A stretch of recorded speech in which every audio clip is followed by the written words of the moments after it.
So good morning, good evening, good afternoon. My name is Stephanie Austin. I am the Executive Director for Global Chamber Dallas-Fort Worth, and we are so glad for everyone joining us today. It has truly been a pleasure to be here and also to be able to introduce our speaker shortly.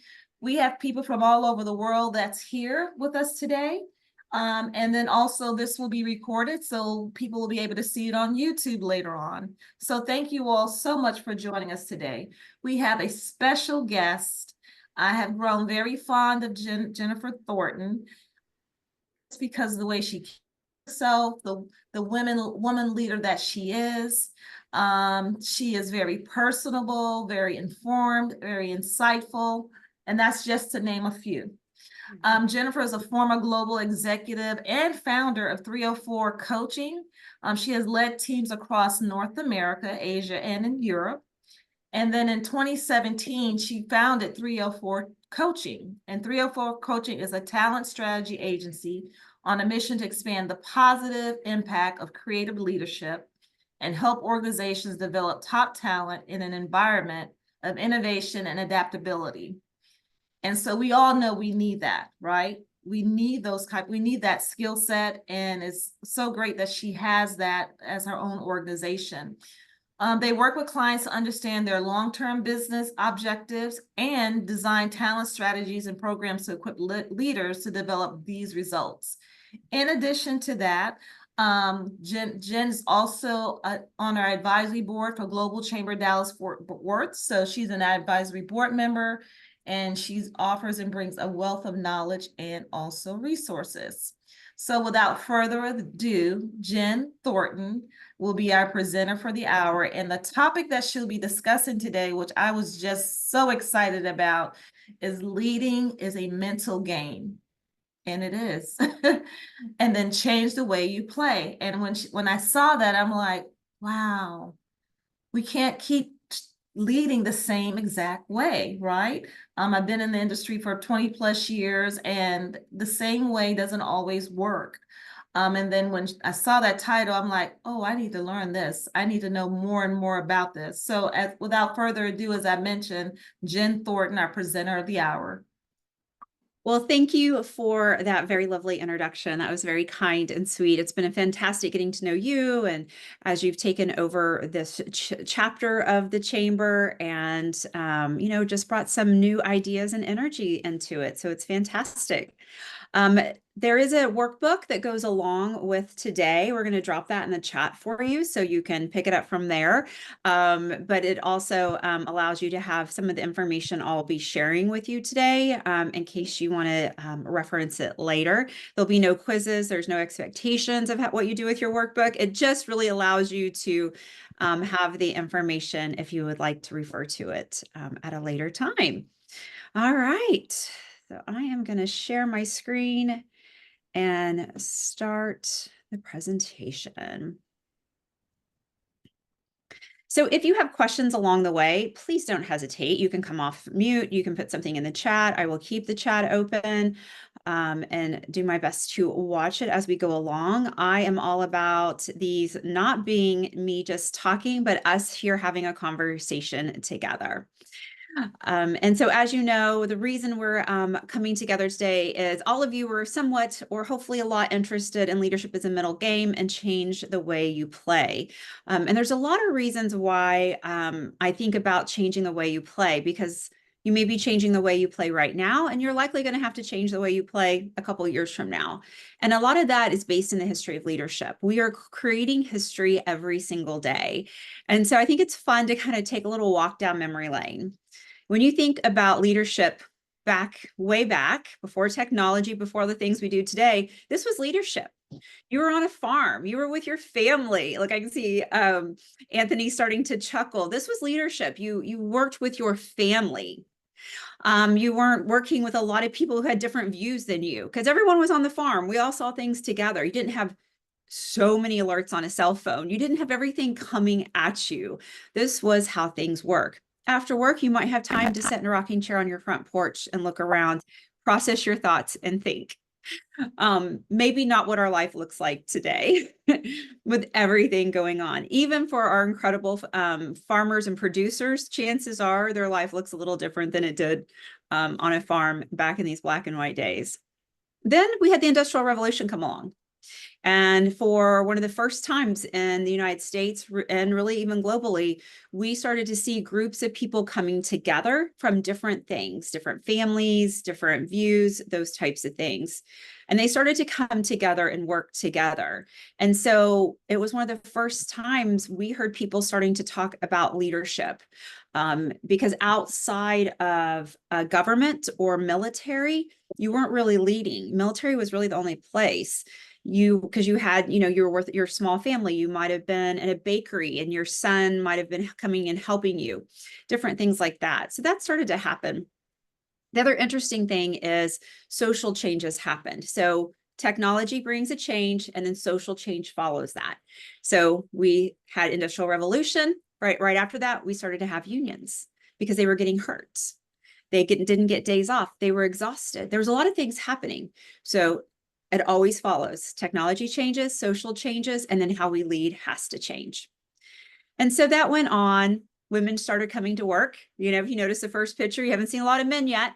Nope. But then women started coming to work and some technology started to come into play.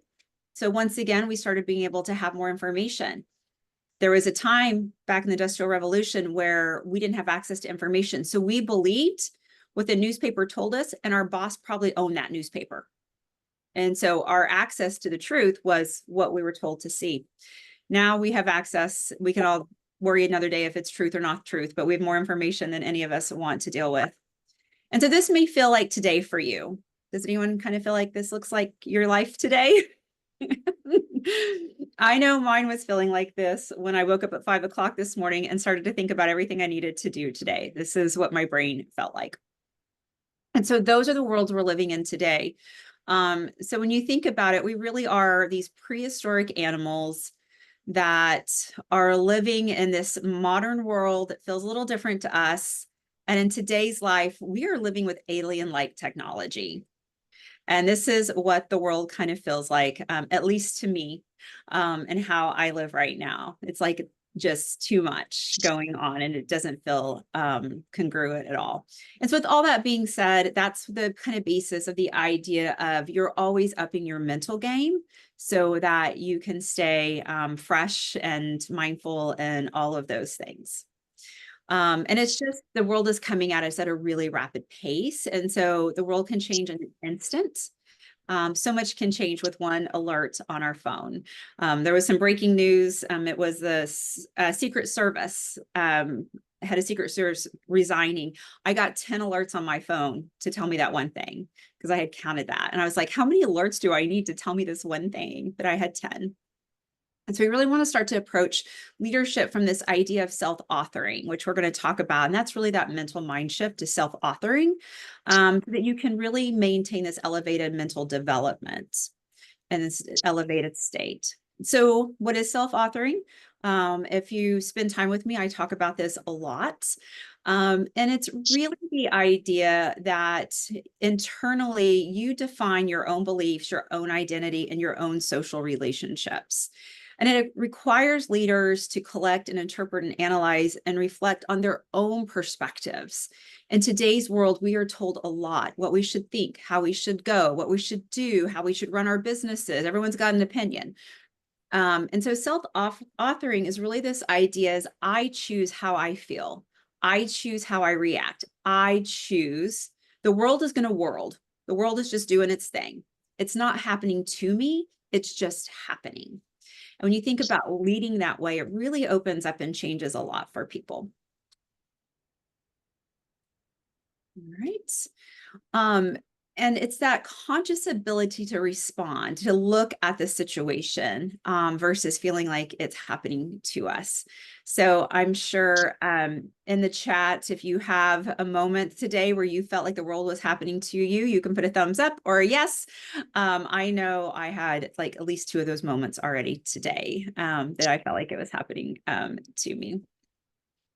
And so the reason why self-authoring is kind of the basis of some of this work of really thinking about the mental game of leadership is it ties back to the adult development model. And here's an example in the workbook that's in the chat. And this model was created by Keegan.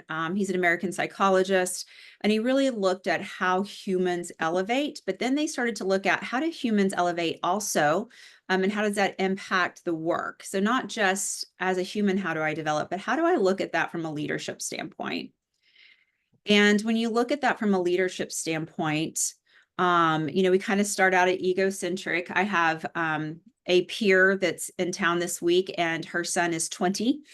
And he is definitely in that level 2 right now. Every 5 minutes, something has happened to him, and he has had to call and discuss it with his mother. Like, it's been really funny. She does the same, she's on my team, so she does this work too. And she's like, oh my gosh, I can't even get him to reactive, let alone to creative where I need him to be. But that's kind of where we start, where the world is really happening a lot to us. And anyone who has had teenagers understand that place. And then we start to grow and we start to get to reactive. And this is really, I am my achievements, I am my relationships, external validation is really needed. And when you think about it in leadership, it's really letting others tell you your worth, letting others tell you how you should be, trying to please others, a lot of things that we'll talk about today. What is interesting about this, and you'll see here to the right, only 30% of the world's population, without some good, self-help, coaching, without some really good stuff, only 30% of the world's population ever grow out of reactive. Now, creative is an amazing place to be. It's that self-authoring, it's seeing things, it's being vision, it's being strategy, it's being relationship driven, all of these great things. But yeah, only 30 people get to creative. When you think about the people that are around you, can you imagine that probably 70% of your life or 70% of the people around you are being in, very reactive, things are happening to them? Yeah, absolutely. And then through the work that we do around this model, obviously we work on the individual leaders. We also do work on the system. If you have a highly reactive leadership group, then obviously you're going to have a very low level, entry level of a system, whether that's a team, a department, a functional group, a whole entire organization. They're just really not going to be able to perform at a high level. You cannot have a high thinking, high mature company with highly reactive leaders. They do not work. So we always start over here with the people, and then we work over to how do we think about it as a collective group. And so again, only about 30% of our adults ever mature into what's called a creative self. And so when you think about the leaders on your team, the leaders you work with, that's important. And in a creative mind where we're all trying to grow and be, the world is just happening, and we are self-authoring how we want to think about it, how we interact about it, how we do anything with it. It's just about it being the thing, us making decisions about our own. And so what does reactive look like? How does it show up in the workplace? And we call these tendencies. They're not competencies. When you're creative, you're working through competencies. When you're reactive, you have tendencies. Complying, protecting, and controlling are some of the main group, or are the 3 main groups, and a lot of things follow under that. So our controlling group, they love perfectionism. I was very good at this. I was very good in controlling. I was super great at perfectionism, which, I kept wondering why my career would stall out, and now I know. Driven, you might think, what's wrong about being driven? This way they're thinking of driven is the hours I work matter more than the impact of what I do. So people who just work to work, people that are thinking of it that way. Protecting, distancing, that happens a lot in the workplace. Where an employee's like, I'm just being told what to do. I'm just here. Or they stop showing up to meetings, or they stop returning emails and phone calls. Like, that distancing happens a lot. Critical, arrogant, I'm right, you're wrong. My work is great. I can't take feedback. And then a very popular way to show up at work is complying through people pleasing, conservative thoughts. If you have fear, you don't want to get in trouble, you don't want to make the wrong decision, you have very conservative thoughts. Belonging, and that's in the way this is used in this model.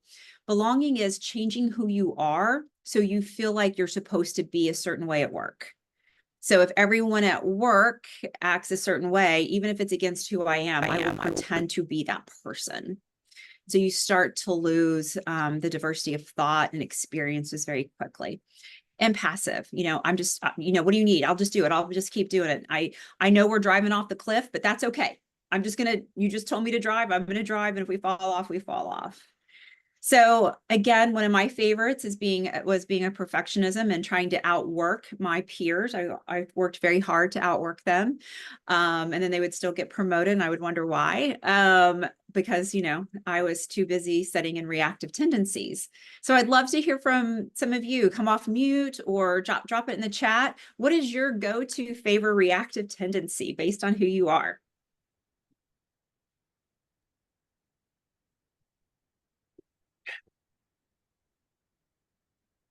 Well, I'll jump in.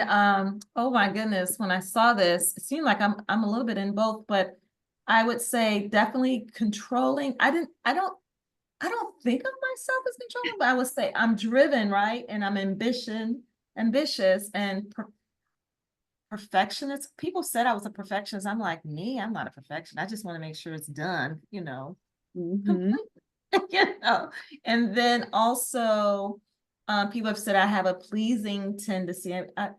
I would, and conservative. I'm not passive, but people have always said that I'm politically correct. So I know how to be politically correct and not step on toes, but definitely driven, ambitious. And I guess I have to concede, maybe I am a perfectionist.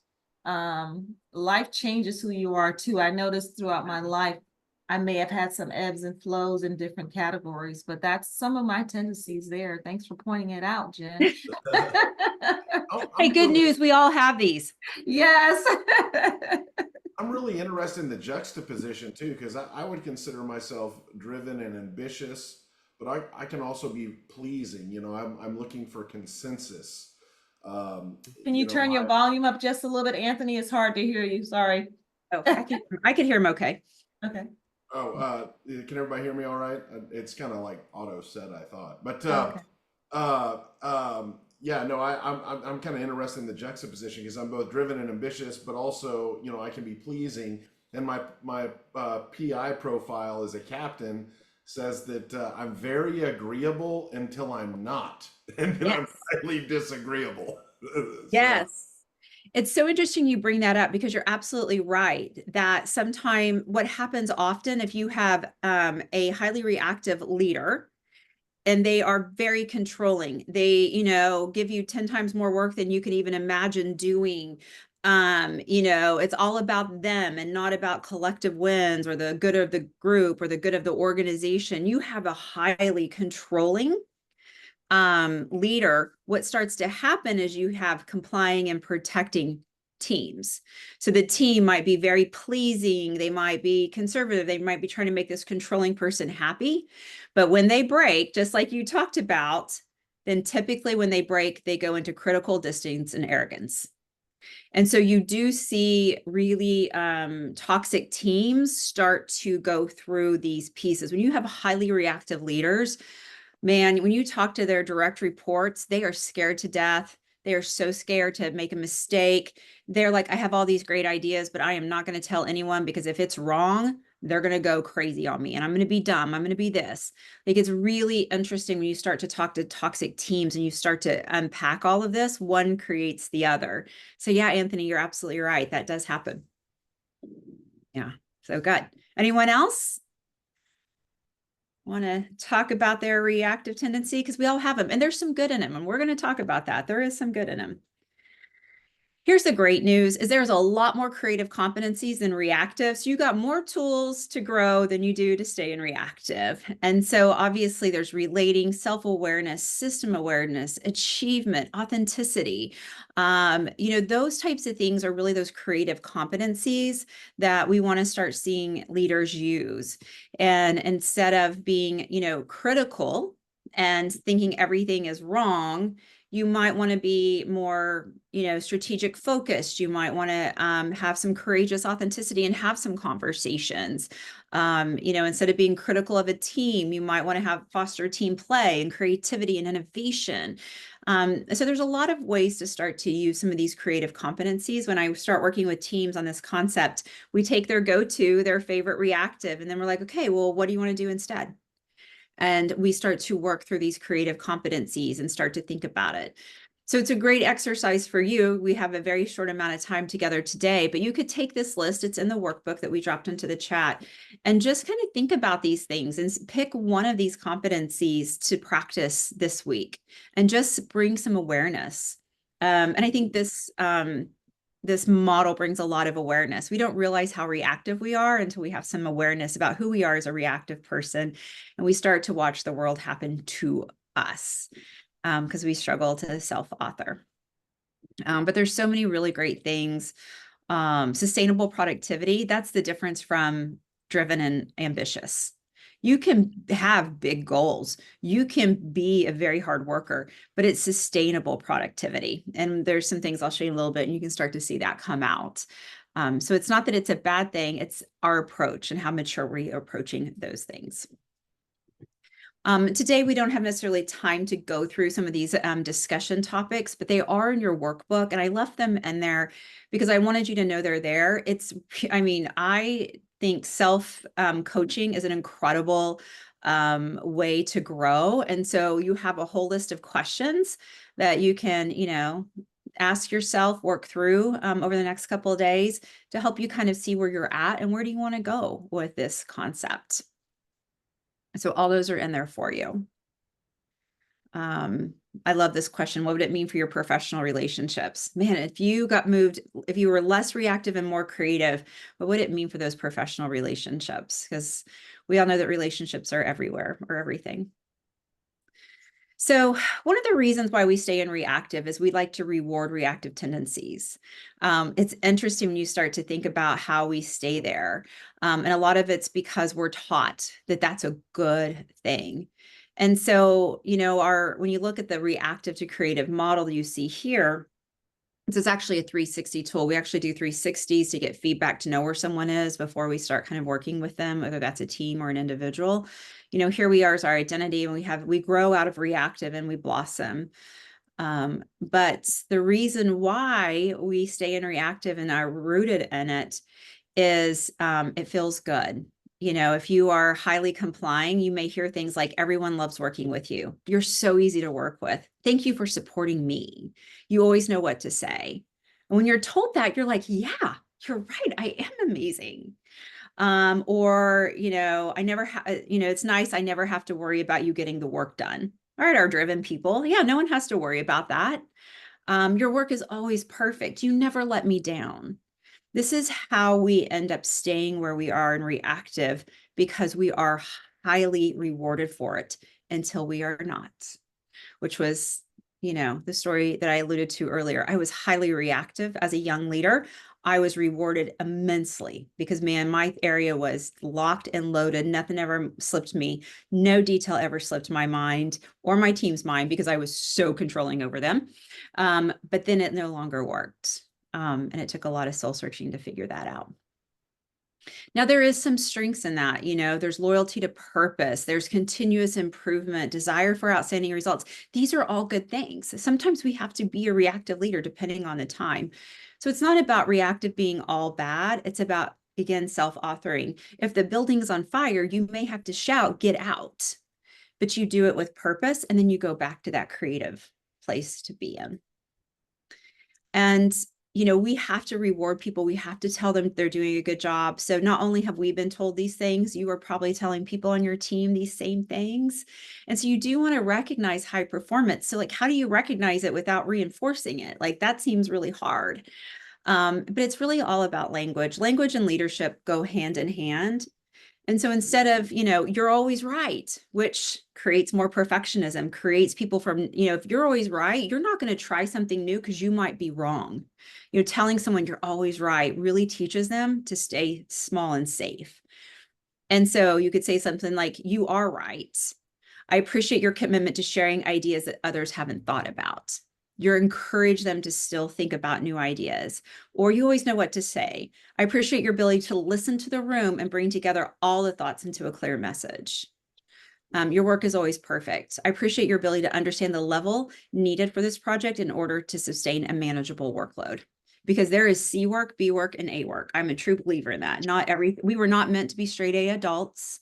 We can have B's and C's in life. There are a lot that we need to do that is just a passing grade so that we can do great A and B work. So these are ways to think about how are you reinforcing your own mental thoughts? Because, our brain believes what we tell it.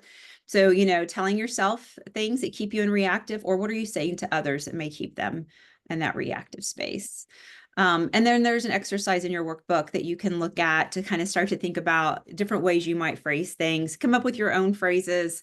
These are phrases as kind of thought prompters. All right, so now we're getting into why this work really matters. One of them is managing overwhelm and burnout. I like this picture of this guy. He's having a day. he's feeling it. This is a reactive leader. So a reactive leader is coming along and there's a crisis and they react. And then they're exhausted. And so they go back to their normal state. And then there's a crisis and then they react. They fix it. And then they're exhausted and they go back to their normal state. So it's really a fear-driven cycle. It's this problem, fear, react mentality. I don't know if any of you feel like that is your life some days. It's like all of this. When we lead from a creative state, what happens is we're deciding how we feel about it. And so you might not get the immediate result from that problem or threat, but there is a passion to solve, not to react, to solve. It's a kind of this thing of, what, that is a problem. Why did it happen? How do we fix it? You may react and fix it, but then because you're a high creative thinker, you stop and say, okay, we fixed it. I'm not exhausted from that. Now I want to think about it long term. Now I want to find root causes. Now I want to make sure it doesn't happen again. And that's that passion to do better, to do an interesting work. And when you think about these two different leaders, a reactive leader and a creative leader, the through line, only one of them has any kind of increase in performance. So when I look at this, it always reminds me, I can't be that high reactive person. Does this resonate with anyone? I'd love to hear from you if it resonates. Anthony's like, yeah. Yeah. And Anthony, why does it resonate with you so much?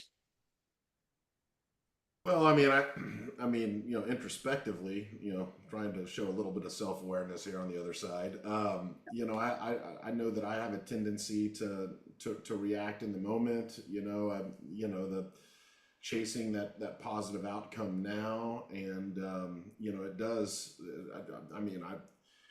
You expend a lot of energy reacting, right? Mm-hmm.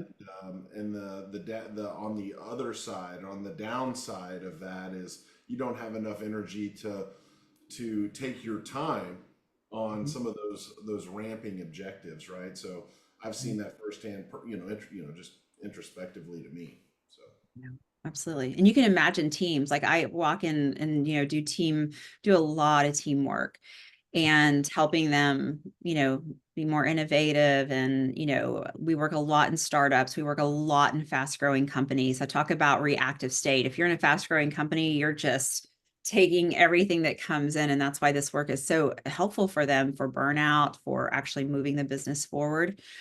But yeah, this happens. It's a really interesting way to start to realize how, I know there's 1,000 webinars you can watch on burnout and overwhelm. And I'm always like, it doesn't matter. Like, you can't take stuff off your calendar. You can't, like, your calendar is can you get out of meetings? Yeah, all that. Yes.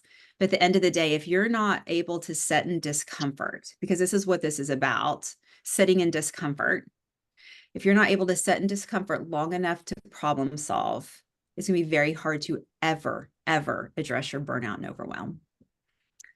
Yeah. So Stephanie, you had your hand raised. Yes.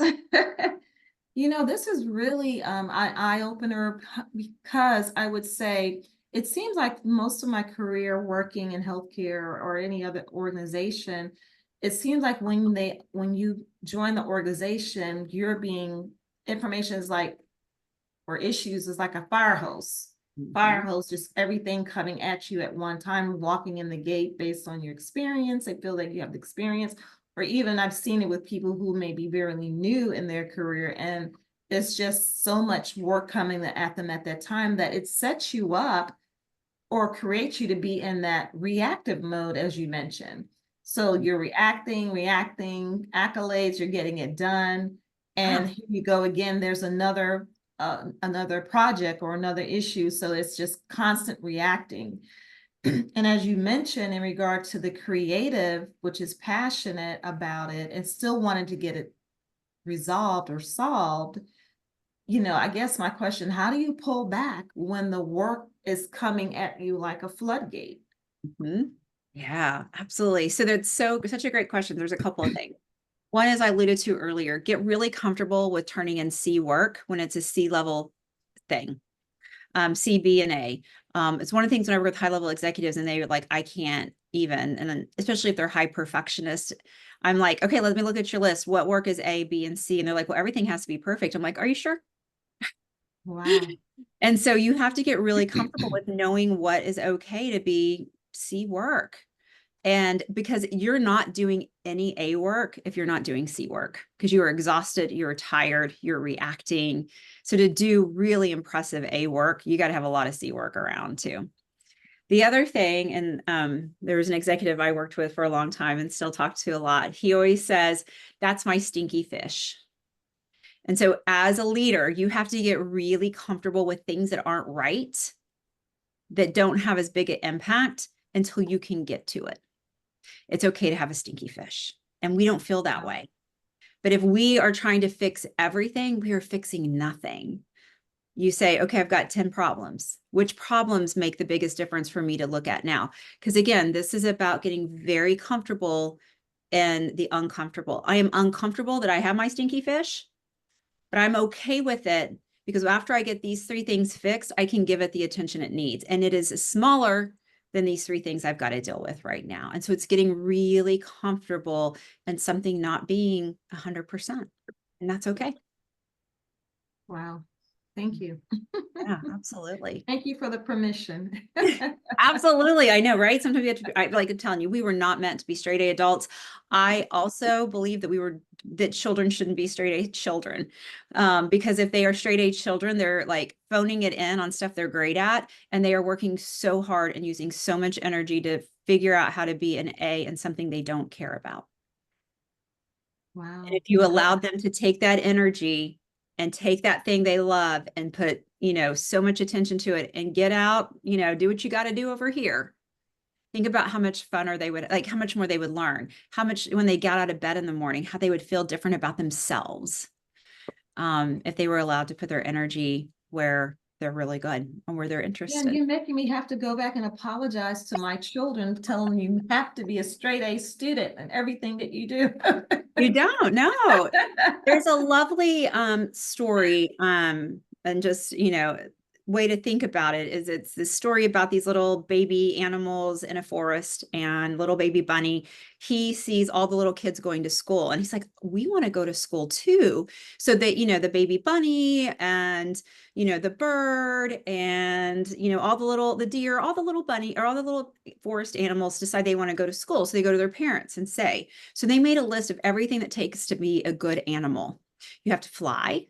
You have to be able to jump. You have to be able to run. You have to be able to climb a tree. So little bunny, he rocks at jumping and running. He is flunking out of tree climbing and he hates school now and he starts skipping and he never goes back. Wow. And so it's just a way to think about how to, energy is a currency. You get to choose how you spend your currency every day. So just kind of a way to think about how you spend your energy.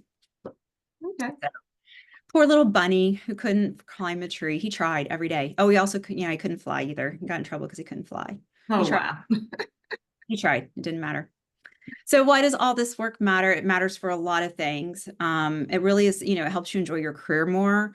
You have better relationships, you have a feeling of purpose, and self-authoring isn't just at work, it is life.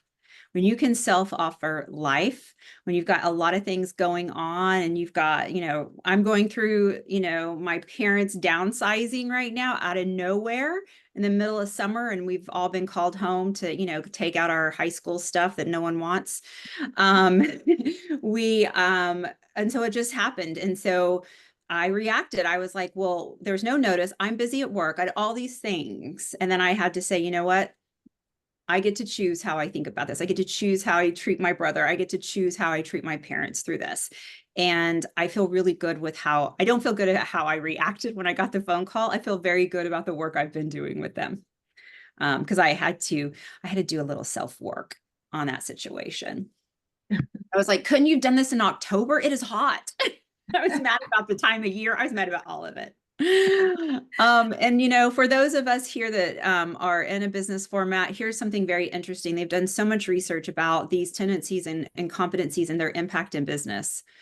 And so you can see that when we have highly complying, protective, and controlling teams, they can seriously impact your business.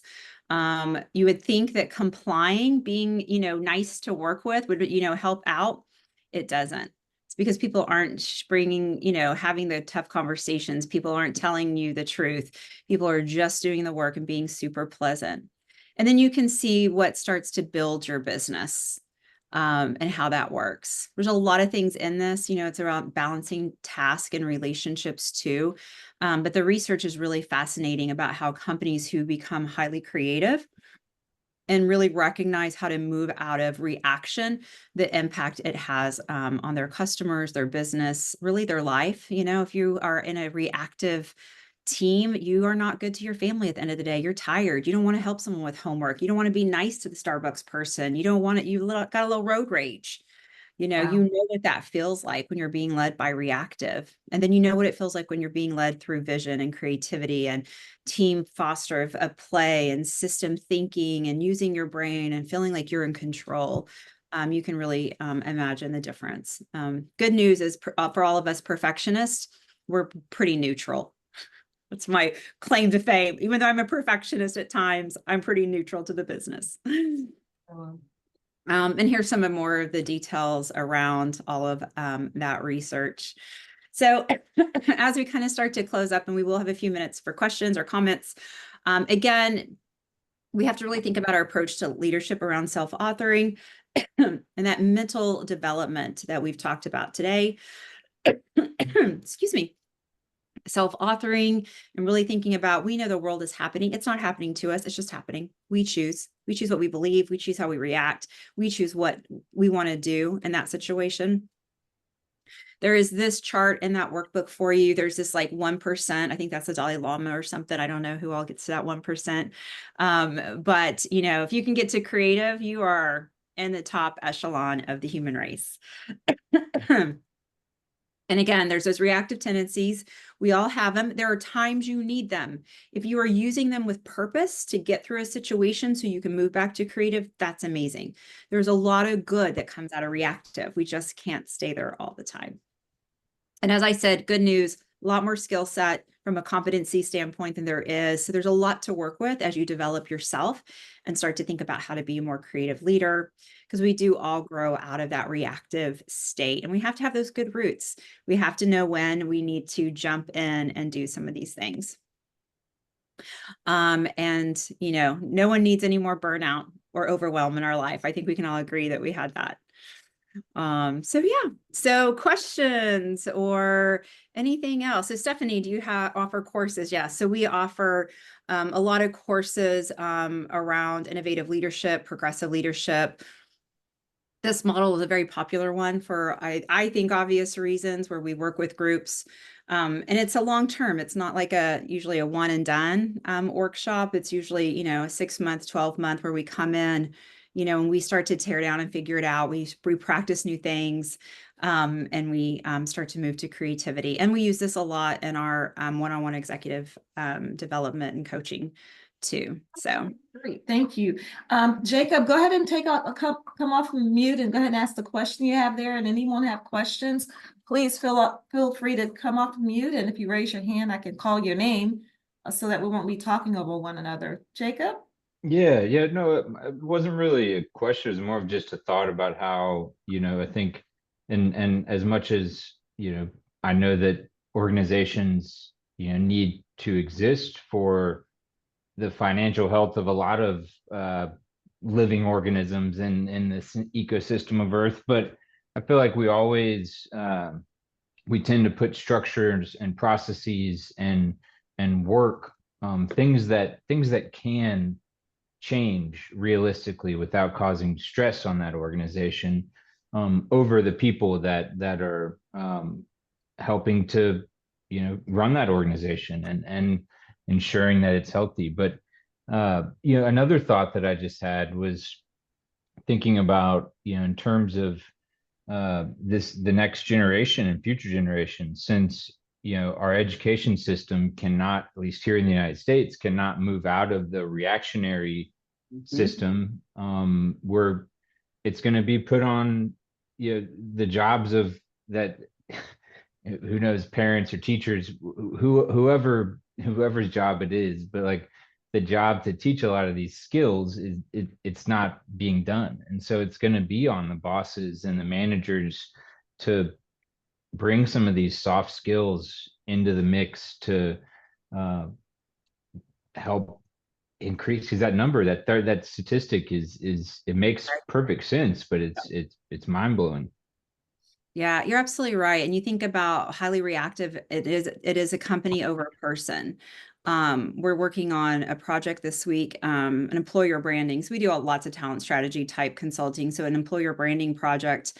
And this is a very, very successful company, publicly traded, doing incredible customer facing service industry. And we have interviewed, like 100 different people for this project. And one of the things we came up with that we thought was interesting is they've never talked about the customer, but yet their customer satisfaction is out of this world. And the reason why is they take care of their employees, and the employees take care of the customer.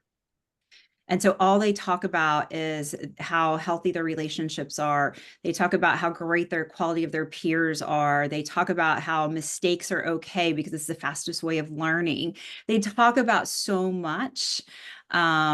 But it was just fascinating, as we were going through everything. We're like, no one's talking about the customer and their service industry. Like, what? But that's the reason why.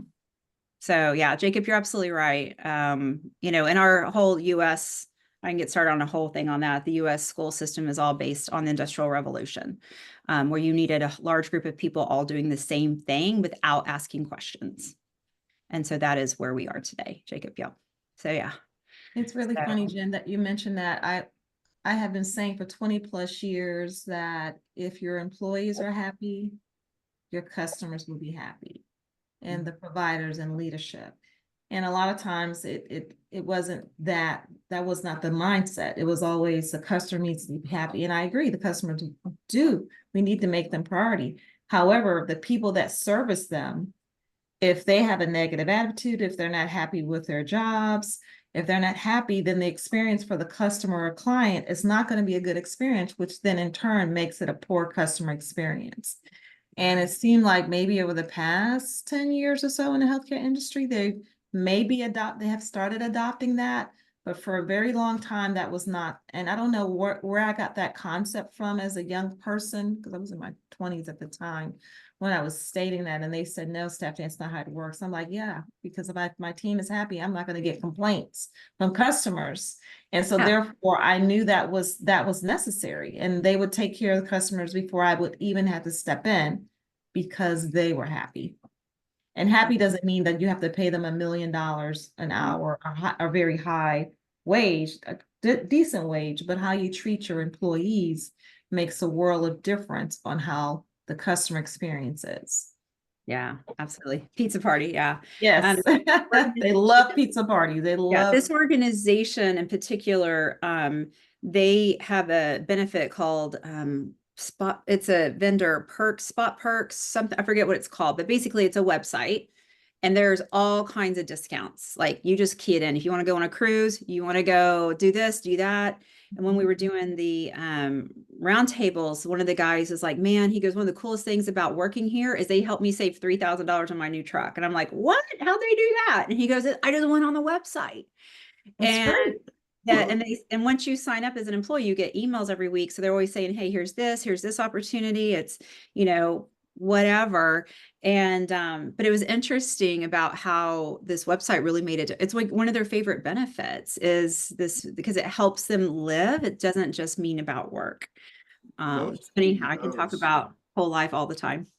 Most PEOs offer that if for those of us that have smaller businesses, Insperity, all the venture companies, they all use Perks at Work and those solutions. I mean, everything from save 15% on your AT&T bill to adoption, kind of sponsorship or benefits. I mean, it's amazing the kind of stuff that they do. It's almost like having a Costco membership, but for work. Yeah. And it's free. It's free. Yeah. It's free.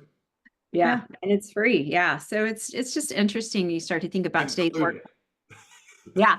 And it's social change. Like people tell me all the time, oh, this younger generation. I'm like, yeah, you were also that at one point. And it's Right. whatever is changing socially drives the work environment and how you need to lead. It's not their fault that they live in a different social time. That's never going to change. It's the Billy Joel song, we didn't start the fire. But and so understanding this is about social change, not a new generation. When you focus on the social change, you help everyone, no matter what generation they are in your workplace. So good. Absolutely. Are there any other questions? Would love for you all to please unmute and ask question. Cliff, I see that you're unmuted. Did you want to ask a question?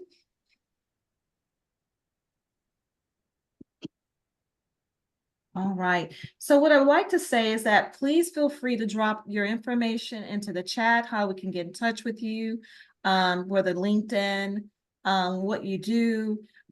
Some question, I do have another question I have for Jen. So Jen, thank you so much. This was very informative. I see that Jacob asked, do you bring this into high schools?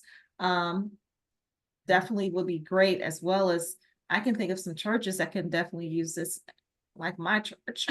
Yeah. We have 10,000 members, about 8 campuses, and I think this will just be so beneficial. Can you put in the chat, Jen, how people can get in touch with you? How can they reach out? One, to benefit from the services. This will be recorded. I mean, I would love to get you on the schedule again this year before the year's out. I'll talk to a group of people about making the world a better place any day of the week. Yes. So that we can just continue gleaning from you, and then for people to be able to get in touch with you. I Doug, put my LinkedIn, so if you want to check or connect on LinkedIn, my email and the website are all on there. And then if you clicked on the workbook, all of our contact information is in the workbook too. and I'm gonna drop the workbook again. I had some challenges earlier, but because it was in a different folder, but I'll drop it back inside the chat here so people will be able to get it for those who jumped on at the very end. One thing I would like to share is for those who are not members of Global Chamber, I think many people are. Global Chamber is an organization that we are in 525 metros, 195 countries. And people say, why should we join Global Chamber? What's the difference from a local chamber? A local chamber is just that. It's a local chamber that concentrates specifically on that city. Global Chamber provides networking amongst each other within the US and across the water. And so therefore, for people who are interested in doing business in another state other than Texas, like I'm here in Texas, you may want to do it in New York or Florida or California, the Global Tribe family does warm connections and then build relationships. You may not need the relationship or the connection now, but having that relationship, like Ruby's in Michigan. I'm like, Ruby, you're here in the States, come on to Texas, just building those relationships, you become true family members. Jen went to London, and I didn't connect her with Katie, but I should have connected her with Katie because Katie's very active there in London. I'll be back in September. Well, there you go. You and Katie will connect. I think Ruby was a mentor or the mentee of Katie. Katie just has such a wealth of knowledge and information. So just want to make sure people are aware about that. We do have some upcoming events. Jacob, would you like to share your upcoming event that you will be hosting?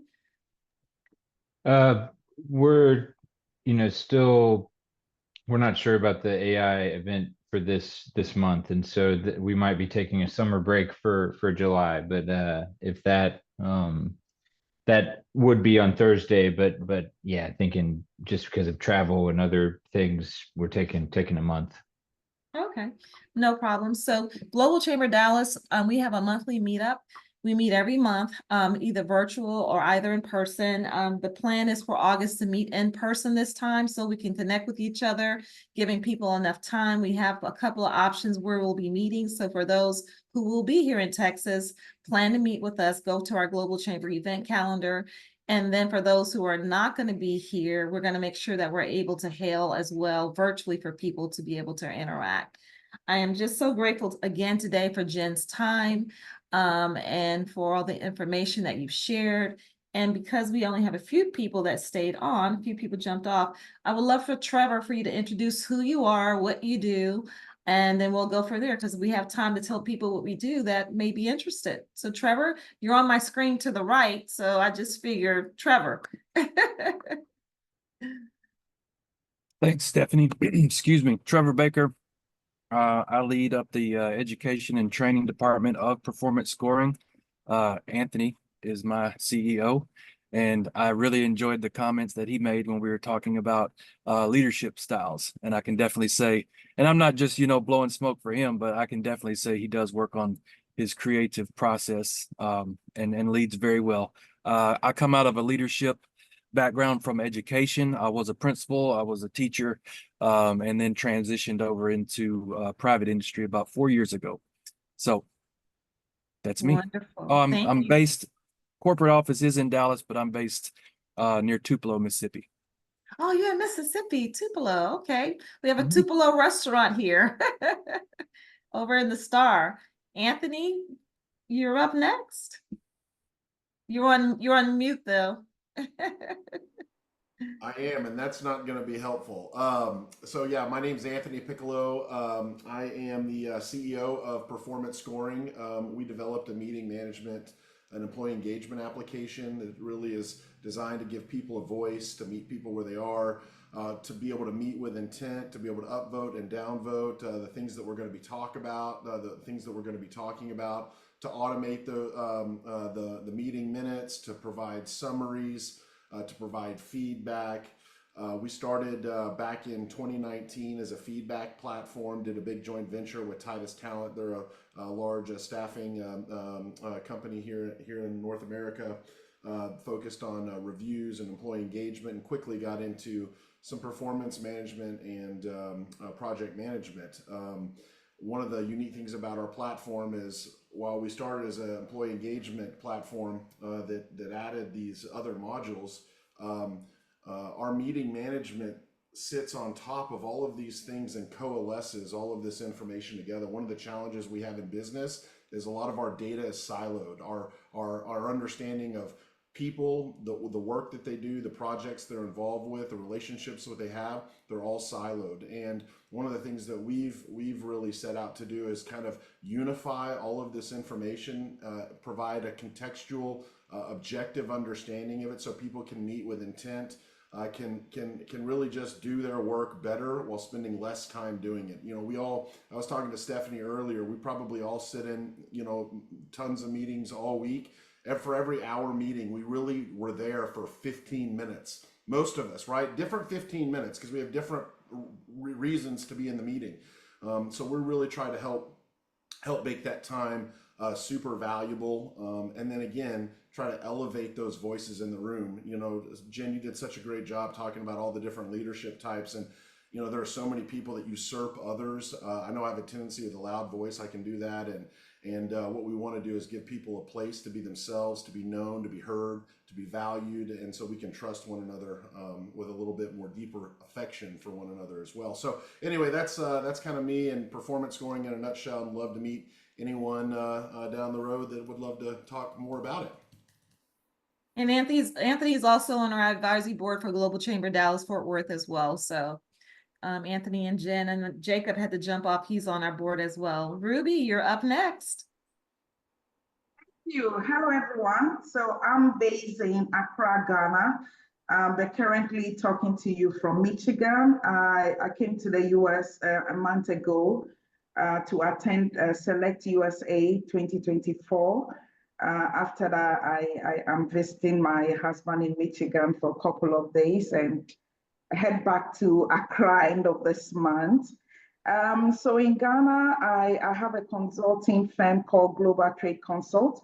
We help businesses expand into Ghana. We cover various sectors, so we just tailor our services to meet your needs.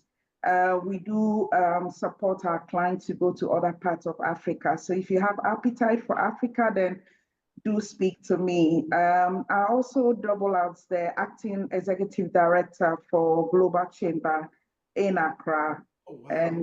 And so that's a bit about me. It's really nice to connect with you all, and I look forward to engaging with you further after this. Thank you. Thank you, Ruby. Ruby also failed to mention, even though she's the acting, she has been the executive director for Accra Ghana for so many years. And she had took a hiatus, and someone else has jumped up. Someone else had stepped in and they asked her back. She's a phenomenal executive director. Cliff, would you like to go ahead and introduce who you are? Thank you, Stephanie, for the wonderful session. And also thank you for the guest speaker for leading us on the leadership topic, which is very, very dear to me because I'm in the leadership space. And my background also is in the leadership and strategic management. My name is Cliff Mboya, and I'm the current executive director of Global Chamber Nairobi. And my background in business, I do what similar what the Accra lady Ruby is doing, which is business development and consultancy. And we cover the Eastern African region. Currently, I'm talking from Tanzania, heading back to Nairobi, and I'm glad to be in this space. And what can I say? It was a good session. Wonderful, wonderful. So thank you so much. We have we're over a minute and I'm gonna have to jump off. So I'm gonna give Kelly Flowers 30 seconds and Terry 30 seconds. So Kelly, can you introduce who you are real quick? Because we will be kicked off shortly. You have 30 seconds. Sorry about that. I had to find my unmute button.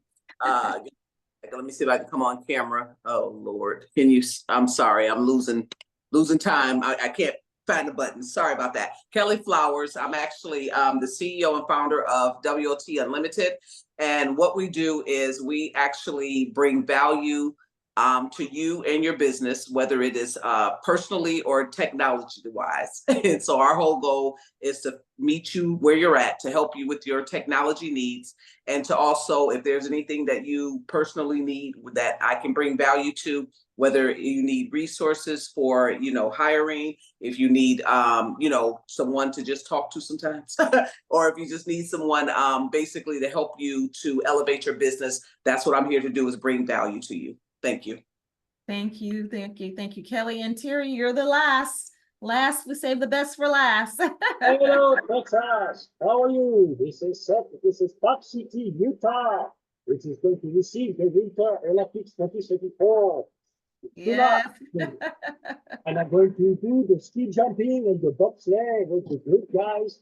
I have to do a top exam for this. So quickly, I'm Thierry Lavigne, I'm one of the two global experts for the state for Utah Global Chamber. I'm a founding member, following big grantee of this crazy operation called the Global Tribe over the last 10 years.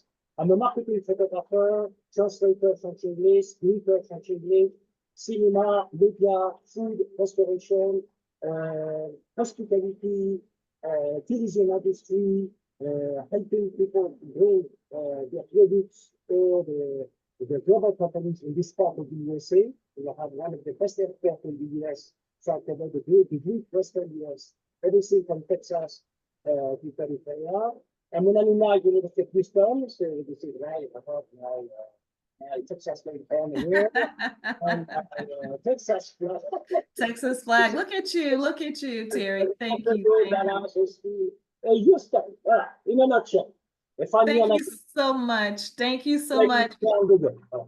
We appreciate you. Thank you everyone for joining today. This was a phenomenal presentation. I look forward to seeing you all again. Look out for Global Chamber Dallas-Fort Worth in the month of August, but also go to the calendar of the event. There's so many things, a wealth of information you all want to jump in on. Thank you all and have a wonderful day. Bye-bye.